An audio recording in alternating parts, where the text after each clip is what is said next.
کیا ہم نے کبھی سوچا ہے رمضان کا اصل مقصد کیا ہے؟ اکثر ہم سمجھ لیتے ہیں کہ صرف دن کا روزہ رکھنا اور رات کو 1 گھنٹہ تراویح پڑھ لینا ہی رمضان ہے، مگر سچائی یہ ہے کہ رمضان کا مقصد اس سے کہیں زیادہ گہرا ہے۔ اللہ تعالیٰ فرماتا ہے، یا ایہا الذین آمنوا کتب علیکم الصیام، روزہ تم پر فرض کیا گیا تاکہ تم تقوی حاصل کرو۔ اس کا مطلب یہ نہیں کہ روزہ صرف بھوک اور پیاس کا نام ہے، روزہ روح کو جگانے کا نظام ہے۔ روزہ انسان کو یاد دلاتا ہے کہ زندگی صرف کھانے پینے تک محدود نہیں ہے، بلکہ جسم اور روح دونوں کو سدھارنے کا ایک طریقہ ہے۔ سوچئے ایک معمولی دن کا اگزامپل۔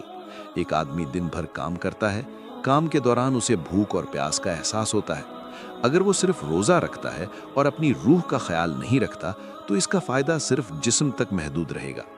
مگر اگر روزہ ایمان اور احتساب کے ساتھ رکھا جائے اور ساتھ ہی روح کو جگایا جائے، جیسے رات کو قیام اور اللہ سے دعا، تو یہ پوری زندگی کو روشن کر دیتا ہے۔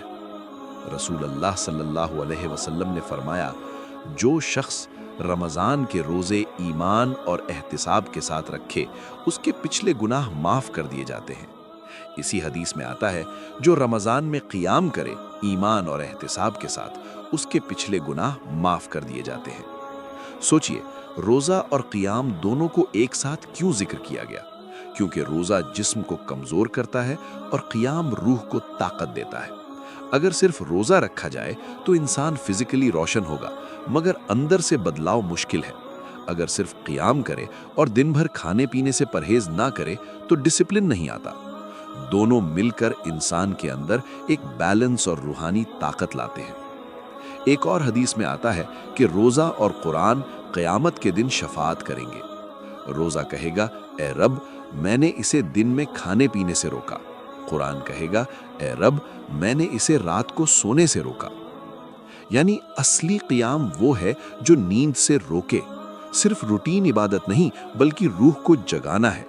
سوچئے، ایک آدمی رات کو دیر تک ٹی وی یا موبائل پر وقت گزار رہا ہے، مگر اگر وہ قرآن پڑھنے یا اللہ کی یاد میں وقت گزارتا ہے تو وہ نیند سے روح کو جگاتا ہے۔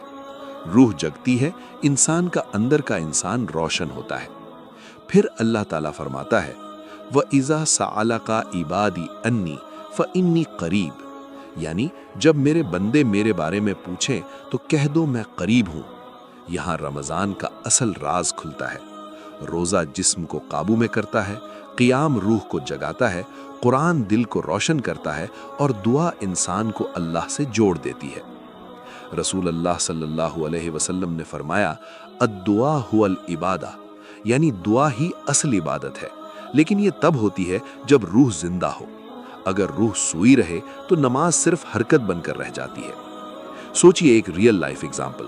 ایک ماں ہے جو دن بھر بچوں کا خیال رکھتی ہے، گھر کا کام سنبھالتی ہے، مگر رمضان میں وہ روزے رکھتی ہے، رات کو قیام کرتی ہے، قرآن کی تلاوت کرتی ہے اور اللہ سے دعا کرتی ہے۔ اس پروسیس میں نہ صرف اس کا جسم مضبوط ہوتا ہے بلکہ روح بھی روشن ہوتی ہے۔ بچوں میں صبر اور شکر کا جذبہ بھی ابھرتا ہے، گھر کا ماحول بھی سکون بھرا ہوتا ہے۔ رمضان ہمیں صرف بھوکا رہنا نہیں سکھاتا، رمضان ہمیں اللہ کے قریب ہونا سکھاتا ہے۔ یہ مہینہ ہمیں یاد دلاتا ہے کہ قرآن کوئی عام کتاب نہیں بلکہ اللہ کا کلام ہے۔ یہ روح کی غذا ہے، اور جب روح اس کلام کو محسوس کر لیتی ہے تو بندہ بدل جاتا ہے۔ ایک اور ریئل لائف ایگزامپل لے لیجئے۔ ایک نوجوان جو روزانہ موبائل پر وقت گزارتا ہے، غصے اور سٹریس میں گھرا رہتا ہے، جب وہ رمضان میں روزے رکھتا ہے، قیام کرتا ہے، قرآن کی تلاوت کرتا ہے اور دعا کرتا ہے، دھیرے دھیرے اس کا غصہ کم ہوتا ہے، اس کا سٹریس کم ہوتا ہے اور وہ سب کے ساتھ پیار اور شکر کے جذبے کے ساتھ رہتا ہے۔ یہی ہے اصل صوم اور قیام کا مقصد، نہ صرف جسم کو ڈسپلن میں لانا بلکہ روح کو جگانا، دل کو روشن کرنا اور انسان کو اللہ کے قریب لانا۔ رمضان ہمیں دکھاتا ہے کہ اصلی عبادت صرف روٹین نہیں بلکہ روح کی زندگی میں روشنی لانا ہے۔ اور یاد رکھیے، روزہ اور قیام کے ساتھ جو سب سے بڑی چیز ہوتی ہے وہ ہے دعا۔ دعا میں انسان کا دل اللہ کے ساتھ جڑا ہوتا ہے، اور جب یہ روحانی کنیکشن مضبوط ہوتا ہے تو انسان کا ہر عمل